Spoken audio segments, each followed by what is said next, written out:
और आप देखिए ना, ये बड़ी विडंबना है, आपने सही कहा कि जो लोग कुछ नहीं करते उनको भी सीनियर सिटीजन पेंशन मिलती है 3,000, किसी स्टेट में 2,500। अगर एक घर में एक बूढ़ा एक बूढ़ी है तो वैसे वो 5,000 लेके जाते हैं। उनके खिलाफ हम नहीं है, लेकिन कंट्रीब्यूशन उनका जीरो है। और कंट्रीब्यूशन तो किसी का भी नहीं, उनको पेंशनें मिल रही है।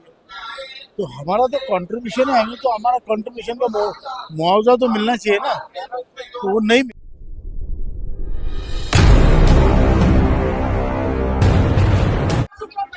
जंतर मंतर पे श्रृंखला अनशन लगातार चल रहा है, चेन हंगर स्ट्राइक चल रही है ईपीएस 95 के लिए, और ये नारा गूंज रहा है कि भीख नहीं अधिकार चाहिए और हमको हमारी पेंशन का हक चाहिए। जो ईपीएस पेंशनर का काम करेगा वही देश पे राज करेगा। और बुजुर्ग जो है हमारे समाज के, जो हमारे वरिष्ठ जन है, वो जंतर मंतर पे उपस्थित हैं। हम उनसे बात करेंगे और बात करके कोशिश करेंगे कि क्या पेंशन मिल रही है उनको। बहुत बुजुर्ग हैं और उम्र से भी लग रहा है। सर क्या नाम है आपका? बीएल कौरी, गेस्ट ड्राइवर। कहाँ से आए हैं? बुल्ढाना जिला। बुल्ढाना। तो जलगांव तालुका जलगांव, महाराष्ट्र। महाराष्ट्र से कितना पेंशन मिलता है? 2,535 रुपए। 2,535। कितना मिलता है आपको पेंशन? 1,000 रुपए। 1,000 रुपए मिलता है।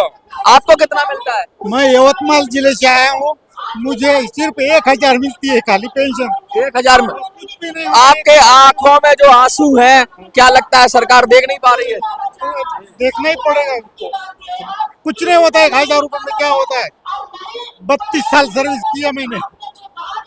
32 साल अपना खून जलाया है इन्होंने। 32 साल खून पसीना एक किया है।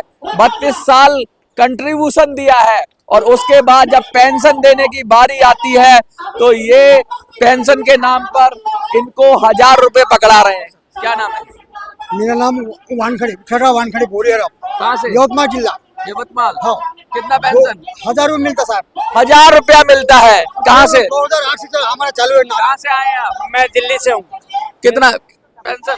मेरे को मिलती है 1,626 रुपए। 28 साल मैंने जॉब करी है। 28 साल नौकरी करने के बाद 1,600 मिलती है, तो उस पेंशन को फेंक के दिल्ली सरकार की पेंशन ले लो, उसमें भी 2-2,500 मिल जाएगा। वो भी नहीं मिली, यहाँ तक कि हमारे जो राशन कार्ड से पेंशन ले रहे हैं करके वो भी कैंसिल कर दिया। ये भी बड़ी दिक्कत की बात है कि जब ये बात कहते हैं, जैसे आयुष्मान भारत योजना है, कुछ भी है, उसके अंदर क्या होता है कि अगर आपको पेंशन मिल रही है तो आप मेडिकल नहीं मिलेगा। बहुत सारी दिक्कतें हैं। क्या मेडिकल की क्या दिक्कत है? मेडिकल मिलता ही नहीं साहब। क्यों नहीं मिलता? कुछ भी नहीं। 1,000 रुपए में मेडिकल भी करवा लो, साहब जीवन भी चला लो, जिंदगी जी लो। नहीं थे क्या? नेताओं को 1,000 रुपए दे दो और बोलो तू जी ले जिंदगी अपनी। कर लेंगे नेता लोग? नहीं वो नहीं। कितनी मिलती है नेताओं को पेंशन? नेताओं की तो जानकारी नहीं है, लेकिन बहुत मिलती है उनको। आपको कितनी मिलती है? हमको तो 810 रुपए मिलता है। 810 रुपए। कितने शर्म की बात है कि जिसने अपनी जिंदगी के 30, 32, 25 साल दे दिए और कंट्रीब्यूशन दिया, और जब उनकी बारी आई तो उनको दे रहे हैं 800 रुपए। क्या गरीबी रेखा से नीचे भी पेंशन दी जा सकती है? कोई नियम होना चाहिए मिनिमम पेंशन का, मुझे लगता है। तक तो मिला नहीं है, जो काटा गया वो फंड तक अभी तक नहीं मिला। मतलब 2006 में रिटायर किया है मेरे को। अच्छा 2006 में। अच्छा, जबरदस्ती बिहार से देके। जबरदस्ती दे दिया। हाँ। कहाँ से आए हैं आप? हम लोग महाराष्ट्र से आए, बुल्ढाना से। कितना मिलता है पेंशन? 2,200 रुपए। 2,200 रुपया मिलता है। आप कहाँ से हैं? महाराष्ट्र बुल्ढाना से। कितना पेंशन मिलता है? 1,800 रुपए। 1,800 रुपया। देखिए क्या है, इतनी महंगाई के युग में 1,100 महिलाओं सिलेंडर मिलता है।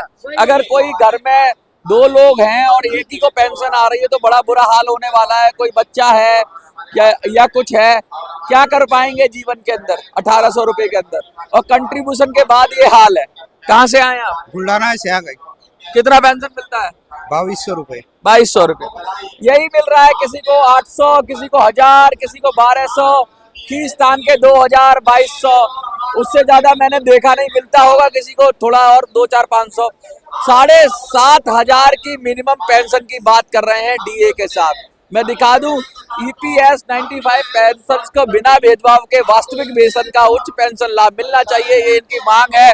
सभी ईपीएस 95 पेंशनर को उनके जीवन साथी को फ्री मेडिकल सुविधा मिलनी चाहिए, और नॉन ईपीएस 95 सेवानिवृत्त कर्मचारियों को 5,000 का मासिक पेंशन मिलना चाहिए।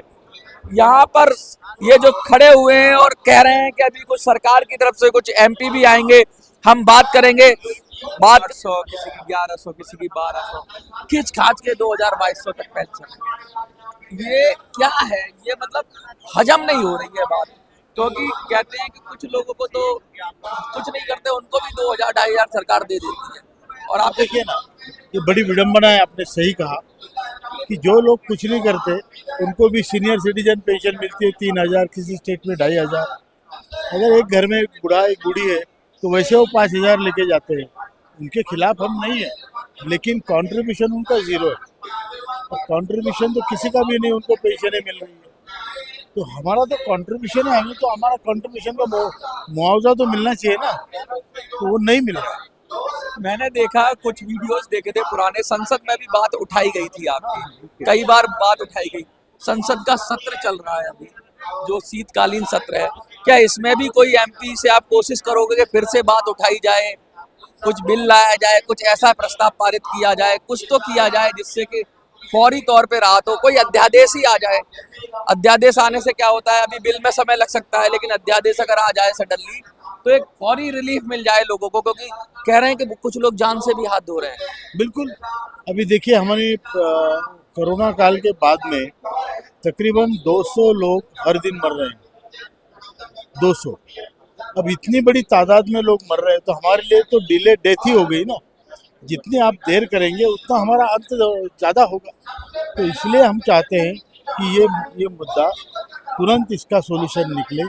आदरणीय प्रधान जी इसका स्वयं कॉग्निजेंस ले और हमें, जैसे उन्होंने पहले 1,000 पेंशन डिक्लेयर की थी, अब सीधा 7,500 महंगा भत्ता डिक्लेयर कर दे और हमें राहत दे। मोदी जी कहते हैं बड़े पावरफुल हैं। एक रात को आते हैं, कहते हैं 500 के नोट, 2,000 के, 500 के नोट बंद, 1,000 के नोट बंद हो गए। अध्यादेश पारित कर रहे। सरकार के पास 2 शक्तियां होती हैं, तो संसद में बिल लाए या अध्यादेश दे। अध्यादेश के बाद बिल ला सकती है, तो फौरी राहत के तौर पर क्या चाहेंगे कि कोई अध्यादेश ऐसा आना चाहिए जिससे इनको तुरंत 7,500 और डीए मिल जाए। बिल्कुल सर, आपने जो कहा बिल्कुल सही है। हम चाहते हैं कि पहले ताबड़तोड़ उसका सॉल्यूशन निकले, तुरंत निकले, जिससे विश्वास जगे, बिल्कुल विश्वास जगे, फिर बिल लाया और फिर उसके बाद में जो फॉर्मेलिटीज करते रहें, लेकिन हमें तो तुरंत राहत चाहिए। तुरंत राहत चाहिए। कोई एमपीज या जैसे आप रक्षा मंत्री से भी मिले, बहुत सारे आश्वासन भी मिले, कोई आपके धरने में कोई सरकार के पक्ष से या विपक्ष से जो कोई एमपी जो मेंबर ऑफ पार्लियामेंट है, क्योंकि सदन चल रहा है, आएंगे क्या? या कोई कुछ लोग आना चाहते हैं तो वो सदन में बात उठाएंगे। शून्यकाल भी होता है, प्रश्नकाल होता है, उसके अंदर भी बात उठ सकती है। देखिए, मेरे से तो कई एमपीज ने बात की है कि वो आएंगे, हमसे भेंट करेंगे यहाँ पे। जैसे ओम राजे निम्बालकर है, या अपने बीजेपी के सांसद बाबा साहेब भामरे हैं, हिना गावित, महाराष्ट्र से हिना गावित जी है। उसके बाद राज्यसभा के अनिल मुंडे जी है, नरेश बंसल जी, काफ़ी सांसदों ने ये कहा है कि आपका काम होना चाहिए। हो सकता है यहाँ पे पीछे सब सहमत है, पर्दे के पीछे। मैं बताता हूँ, एक भी सांसद आपको किसी भी पार्टी का ऐसा नहीं मिलेगा जो किसी भी पार्टी का, बड़ी जायज मांग है, बड़ी जायज मांग है। इसको तो प्रधानमंत्री जी ने भी स्वीकारा है कि हाँ आपकी मांग सही है, तो स्वीकारते तो सब है, जायज तो सब कहते हैं, लेकिन उसका जो रिजल्ट आना चाहिए, अंजाम अभी तक नहीं मिला है। क्या लगता है कि वृद्धजन थोड़ा शारीरिक रूप से उतने समर्थ नहीं होते हैं कि ज्यादा धरना प्रदर्शन कर पाए, या ज्यादा होगा उसके बाद भी बावजूद आप लोग कर रहे हैं? आप तो कमांडर हैं नेवी से, तो आपके तो नेतृत्व में आप 8 घंटे, 18 घंटे, 20 घंटे, कितने भी घंटे हो आप कर सकते हैं, लेकिन जो लोगों की सेहत है, उस सेहत की वजह से क्या लगता है आपको कि आंदोलन थोड़ा कमजोर पड़ता है? देखिए, ऐसा है, शरीर से ज़्यादा मन की ताकत होती है। अभी मैं भी चाहता हूँ लोगों को, मुझे मालूम है कि कई लोगों को, तकरीबन everybody has diabetes and BP, तो सबको बीमारियां हैं। इसलिए हमने 8 तारीख का आमरण अनशन जो था, तो मैंने अपने रिस्क पे टाल के आज की तारीख में किया था। अब इसको मैं 13 तारीख से फिक्स कर रहा हूँ। सरकार को 2 दिन पार्लियामेंट चलते हुए मिलेंगे, आज और कल, ताकि वो हमारी विनती सुने मतलब आप और नहीं तो 13 तारीख से फिर आमरण अनशन पे हम बैठेंगे। साफ साफ कह रहे हैं कि सरकार से विनती कर रहे हैं कि भाई 2 दिन और दे रहे हैं आमरण अनशन के लिए। 13 तारीख चुनी गई है, फिर से हर तरह से कोशिश कर रहे हैं कि कैसे ही ना कैसे ही सरकार सुन ले और इन वृद्धजनों की मांग मान ले, जो कि बहुत जायज है, जो सरकार स्वीकार भी रही है पीछे से, लेकिन उसकी कार्रवाई करने में देर क्यों हो रही है। अध्यादेश की बात हो रही है कि तुरंत अध्यादेश लाकर इनको फौरी राहत दी जाए, जिससे जो लोग परेशान हैं उनको राहत मिले। इसके साथ साथ ये भी कहा जा रहा है कि फिर बाद में बिल लाया जाए संसद में। सदन में बात उठने की बात है तो पहले ही उठ चुकी है कई बार।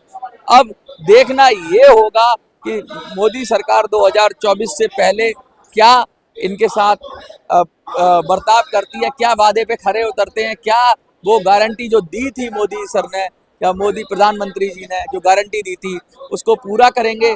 और ऐसा लगता है कि मोदी गारंटी अपनी पूरी करते हैं, तो अगर ये लगातार इसी तरह से खड़े रहेंगे तो उस गारंटी पर भी सवाल उठने लाजमी है। आपको क्या लगता है कि क्या वृद्धजनों को सम्मान मिलना चाहिए, उनको उनका हक मिलना चाहिए, उनको उनका कंट्रीब्यूशन मिलना चाहिए तो वीडियो को ज़्यादा से ज़्यादा शेयर करिए। जंतर मंतर से मिनी संसद के लिए मैं मनोज सुराजी, जय हिंद, जय भारत।